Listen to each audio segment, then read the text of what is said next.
Modern F1 ഡ്രൈവേഴ്സിൻ്റെ skill ഇല്ലാതായിക്കൊണ്ടിരിക്കുകയാണോ? ഒരു software control ചെയ്യുന്ന കാറിലെ വെറും പാസഞ്ചർ ഡ്രൈവറായിട്ട് നമ്മുടെ F1 ഡ്രൈവേഴ്സ് മാറിക്കൊണ്ടിരിക്കുകയാണ്.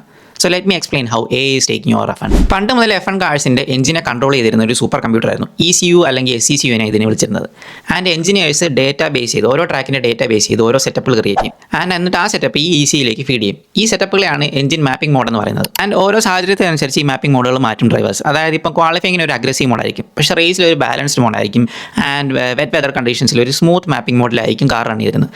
ആൻഡ് ഡ്രൈവേഴ്സ് സ്റ്റിയറിംഗ് വീലിലെ നോബ് തിരിച്ചിട്ട് ഈ മാപ്പിംഗ് മോഡിനെ മാറ്റുന്നു. ആൻഡ് കമ്പ്യൂട്ടർ അതിനനുസരിച്ച് എഞ്ചിനിൽ ചേഞ്ചസ് വരുത്തുന്നു. അതിൽ നിന്നുള്ള ഔട്ട്പുട്ട് അതിനനുസരിച്ച് മാറുകയും ചെയ്യുന്നു. ആൻഡ് ഓരോ മാപ്പിംഗ് മോഡിലും കാർ എങ്ങനെ ബിഹേവ് ചെയ്യുന്നു ഡ്രൈവേഴ്സിന് കാണാപ്പാടായിരുന്നു. ആൻഡ് അതിൽ നിന്ന് അങ്ങോട്ടോ ഇങ്ങോട്ടോ കാർ മാറി ബിഹേവ് ചെയ്യത്തുമില്ല. അതുകൊണ്ട് തന്നെ പവറിനുപരി ഡ്രൈവർ സ്കില്ലിന് ഭയങ്കര ഇമ്പോർട്ടൻസ് ഉണ്ടായിരുന്നു പണ്ട് F1.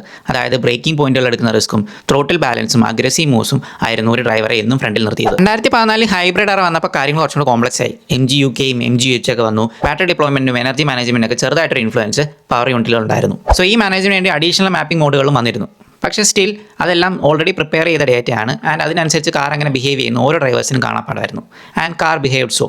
എന്നാൽ 2026 കാര്യം കുറച്ചുകൂടെ കോംപ്ലക്സ് ആയി. MGUH പോയി MGUK മാത്രമായി. പക്ഷേ ഇലക്ട്രിക്കൽ പവറിൻ്റെ ഇമ്പോർട്ടൻസ് നല്ലോണം കൂടി. 50-50 പവർ റേഷ്യോ ആയി. ബാറ്ററി മാനേജ്മെന്റ് വളരെ ഇമ്പോർട്ടൻ്റ് ആയി. അതുകൊണ്ട് തന്നെ F1 കാഴ്സിൻ്റെ സൂപ്പർ കമ്പ്യൂട്ടർ ആയിട്ടുള്ള ECUയിലേക്ക് ഒരു self learning algorithm AI base ചെയ്ത് ഇൻട്രൊഡ്യൂസ് ചെയ്തു. ഈ സെൽഫ് ലേണിംഗ് അൽഗോറിതം വന്നോടെ ഫിക്സഡ് മാപ്പുകളിൽ നിന്ന് മാറി driver input, throttle balance, wheel spin, ബാറ്ററിയുടെ സ്റ്റേറ്റ് ഇവയൊക്കെ റിയൽ ടൈമിൽ അഡ്ജസ്റ്റ് ചെയ്ത് എനർജി ഡിപ്ലോയ്മെന്റ് മാനേജ് ചെയ്യുന്ന രീതിയിലേക്ക് ഈ ECU മാറി. ഒരു കോർണറിൽ ഡ്രൈവർ അതിനെ കാർ ഹാൻഡിൽ ചെയ്തു എന്ന് റിയൽ ടൈമിൽ അനലൈസ് ചെയ്തിട്ട് അടുത്ത ലാപ്പിലേക്ക് ഓൾറെഡി സിസ്റ്റം പ്രഡിക്റ്റ് ചെയ്യാണ്. അതിനനുസരിച്ച് എനർജി ഡിപ്ലോയ്മെന്റ് നടത്തുകയും ചെയ്യാണ് കാർ.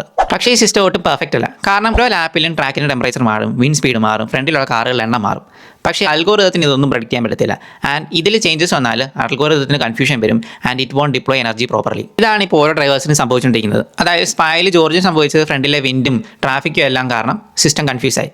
സെയിം തന്നെയാണ് പിയാസ്ട്രിക്ക് സംഭവിച്ചത്. കോർണേഴ്സിൽ കൺഫ്യൂസായി. അതുകൊണ്ട് തന്നെ കോർണേഴ്സ് സ്പീഡ് സ്ട്രേറ്റിൽ സ്ലോ ആയിപ്പോയി. അതായത് ഡ്രൈവർ കൊടുക്കുന്ന ത്രോട്ടിൽ ഇൻപുട്ടിന് ഡ്രൈവർ പ്രതീക്ഷിക്കുന്ന ഔട്ട്കം അല്ല കാർ കൊടുക്കുന്നത്. അതും ഓരോ ലാപ്പിൽ അത് മാറിക്കൊണ്ടിരിക്കുകയാണ്. ഇന്ന് കാറാണ് ഡിസൈഡ് ചെയ്യുന്നത് ഡ്രൈവറുടെ ബ്രേക്കിംഗ് പോയിന്റും എനർജി മാനേജ്മെന്റും ഓവർടേക്കും അല്ല. അതുകൊണ്ടാണ് ഓസ്കർ പിയാസ്ട്രി പറഞ്ഞത് ഇന്ന് സൂപ്പർ കമ്പ്യൂട്ടേഴ്സ് ആണ് ഗ്രിഡ് ഡിസൈഡ് ചെയ്യുന്നതെന്ന്. F1 പണ്ട് മുതലേ ടെക്നോളജി ഉണ്ടായിരുന്നു. പക്ഷേ ഈ ടെക്നോളജി എല്ലാം ഡ്രൈവേഴ്സിന് ഹെൽപ്പേ ചെയ്തിട്ടുള്ളൂ.